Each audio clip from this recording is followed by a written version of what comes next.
Previously on Stupid Video Games. Anyways, let's just see how long I can hold my breath for.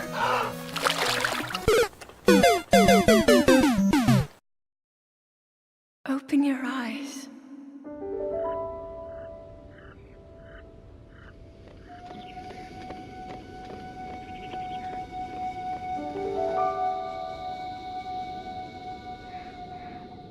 Open your eyes.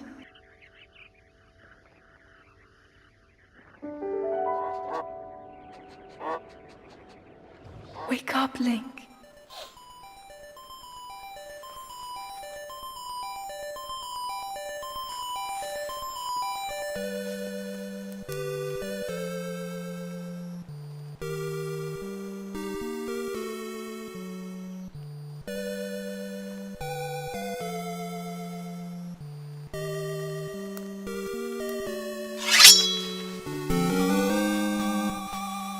Hey there, and welcome to Watching the Show. Today we're going to be talking about video games and other video games. I don't know, guess just come on an adventure with me because I don't know where I am. Because I don't know video games, Ghostbusters, a classic movie and a... ダメだ毎日毎日ストゥーピッドビデオゲームズはゴーストバスターズ、ゴーストバスターズ、ゴーストバスターズ。でも、ゴーストバスターズ LD ソフトは大好き。大丈夫。Oh, a Batman, a classic movie, and amazing Nintendo game. But did you know the prototype had wicked sweet cutscenes that didn't make it into the final game? Kind of a letdown, but the game turned out awesome anyways. Did you know that I've been making horrible game reviews for over 8 years? Yeah, they suck, but if you're curious, look at Big D Game Reviews and be highly disappointed. Last one. Did you know Splatoon was going to be a Mario game? Probably called Mario Splat or something stupid, but I'm glad it wasn't because I love those Squid Kids. Anyways, that's all I have for Because I Don't Know Video Games. Now you know a little bit more about video games. But Julian, don't you want to play some intelligent television? No, Why not? because I like my trucks more better. Ah, the video games. So much advanced technology. Today on the show you're watching right now, we'll be taking a look at the Intellivision. The Intellivision.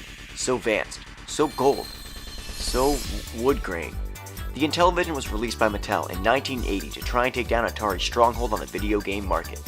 Let's talk about the controllers. The controllers are very light compared to an Atari joystick, but it's not a joystick. It's a keypad or something. The fire buttons are very... What? Hello? Derek, please love me. I'm video game too. The fuck? Anyways, the fire buttons are really small, and I find playing the Intellivision hurts my hand. You can add a joystick, but that involves taking the controller apart, and I mean, who wants to do that? Well, let's look at some game cards. Yep, nothing much to them. Pretty boring compared to an Atari 2600 game. Well, let's look at some games.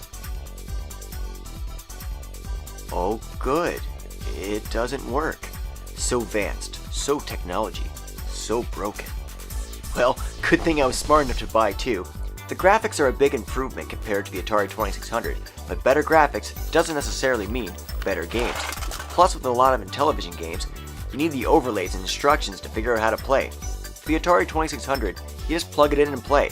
With the Intellivision, you gotta sit there and figure out what's going on. I guess that's why they call it intelligent television. You gotta use your brain. Let's try Space Armada. I think I've seen this before. It's kind of like Rescue Rangers.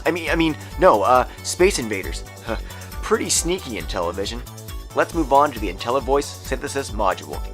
This thing was compatible with a whole 4 games. I happen to own 3, but once again, I don't have the instructions or the overlay, so I have no idea what I'm doing.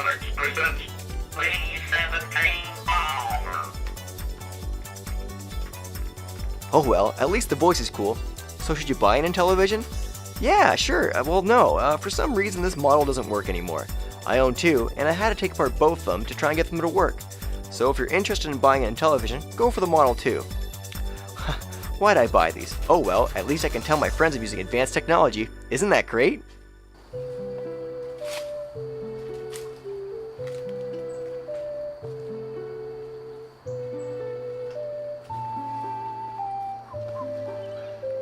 Oh hey guys, it's a pretty boring adventure so far. Well, I mean, I did fight that skeleton. Why is this so hard? It's only the first dungeon. And, I drank that potion.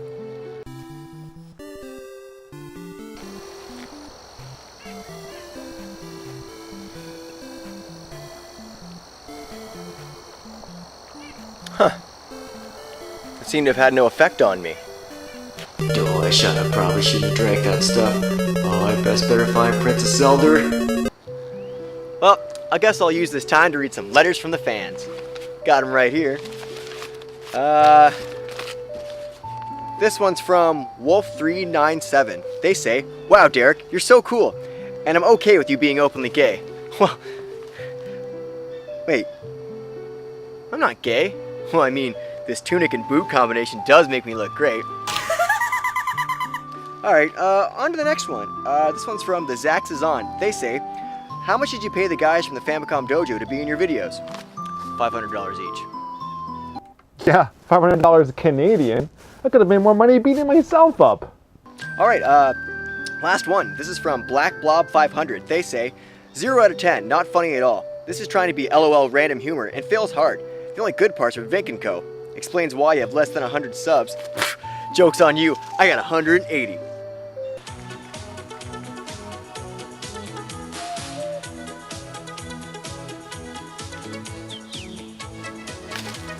Oh mein Gott, ist eins zu Footies!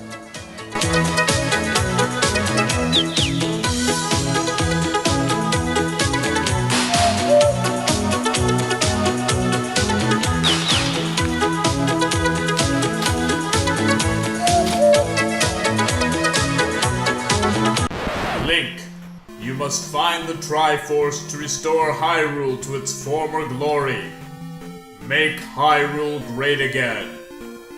And what if I don't? Everyone will call you a loser and leave you horrible comments on your videos. They already do that. But okay, I'll find it. But I'll need some help from the historic nerd. And I'll call him on my ocarina.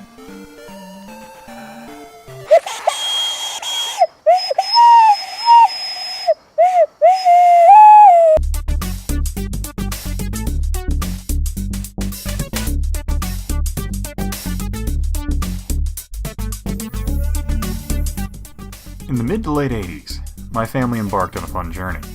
Like many others in America, we were swept up in the Nintendo craze. My family and I were lucky enough to pick up a Nintendo console. I, along with my two other brothers, had I would say, really fun adventure with the Nintendo console. At least I had an amazing infatuation with it from the very beginning. And my favorite game on the Nintendo is actually Duck Hunt, because the game in itself has a wonderful simplicity to it that I don't think is matched by many other games. You just pick it up, sit down, point the zapper at the screen, and you just kind of begin. And there's something just innately fun about that. Nothing else aside from the gun in your hand you need to worry about. Unlike modern consoles that you pretty much have to worry about the imaging and things like that for it to line up properly on the screen. But with Duck Hunt, it was all about aim and perceived skill. At least if you thought you were good and you got the ducks, it was maybe because you knew what you were doing. But something special about Duck Hunt was always that it was just enjoyable for me to play. And unlike real duck hunting, which is really boring and quiet, Duck Hunt for the Nintendo has a really good kind of fantastic sound and color to it that has given me a nostalgic feeling for this game ever since, where I'll sit down and hook this game up and play, just because I've always loved it. Duck Hunt is quite possibly one of the most common titles you'll find for the Nintendo still around, because of its bundle in with Mario Brothers, and it came with the sale of a Nintendo system when you got it back in the 80s. But for a game that a lot of people at the time called a mindless repetitive shooter, it'll always stick out to me because the game, for a child, is actually kind of difficult, just because it's harder for them to aim. As an adult, I find myself having a hard time losing just because I can't bring myself to let that dog laugh at me anymore. Just can't. Believe it or not, Duck Hunt is probably a title that helped make the NES successful. Reception at the time says it's what made the system most memorable. I mean, there had been light guns before, in arcades and older systems, but they had never reached this level of complexity and just this visually interesting before. So you can say it's kind of what made it stick in a lot of people's minds. True, Duck Hunt is just one title among thousands, but for whatever reason it just hit my childhood at the right time and I'll nostalgically remember it forever. Thanks for watching. Marble Madness on Nintendo. I suck at this game. Oh god, do I suck. I feel like my thumb's gonna break off while I'm trying to control this marble. But level 5?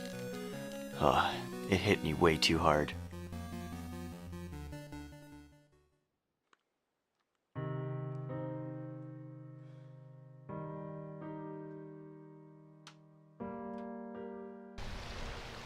Oh, dang it.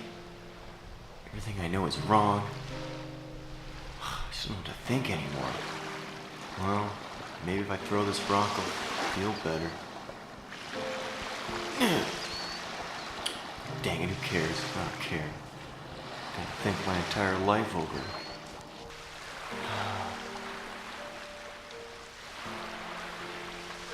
Maybe jet fuel can melt steel beams.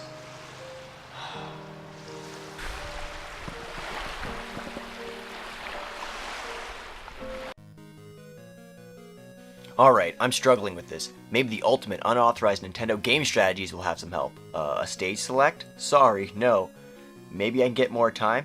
No one said this game was gonna be easy. Alright, well maybe Game Genie can help me out.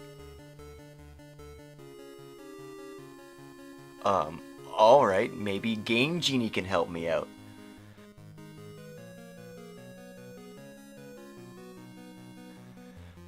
Well, I guess I'll just turn this into a drinking game. Every time I fall off the edge, I'll take a shot.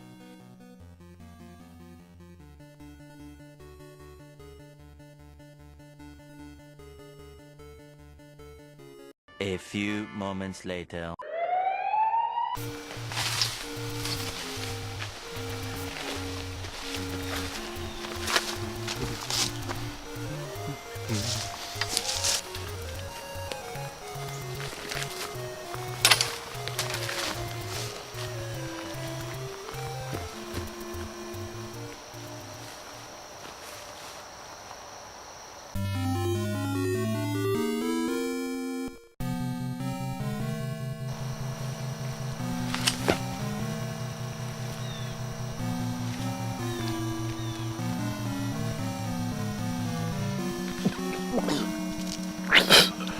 Oh.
Hey there everyone, that's the end of episode 5. I hope you enjoyed it. I don't plan on making any other videos like this again because it took way too long and it drove me insane. I'd like to thank Sean and Vink from the Famicom Dojo for being in the video and for putting up with me complaining about episode 5. I'd like to thank the Historic Nerd for his Duck Hunt part. Amazing. I hope you guys go check out his channel because he does some amazing work. Yeah, so anyways, just thanks for watching. I probably won't do another video like this because it ruined my whole life. Yeah, seriously, it ruined my whole life. But anyways, so that's the end of it. Thanks for watching, and episode 6, well, I plan on making a Halloween episode. I don't know. Like, I'll probably have it done before or after Halloween, like a day after Halloween. But other than that, I'm done. No more videos. I need a break. So see you guys later. You see, the worst part about making this video is that I have to carry all my own equipment and walk around this park and have people laugh at me. Like the other day when I was filming, I was driving over to the park, get out of the car, there's a bunch of school kids sitting there, and they're all just staring at me.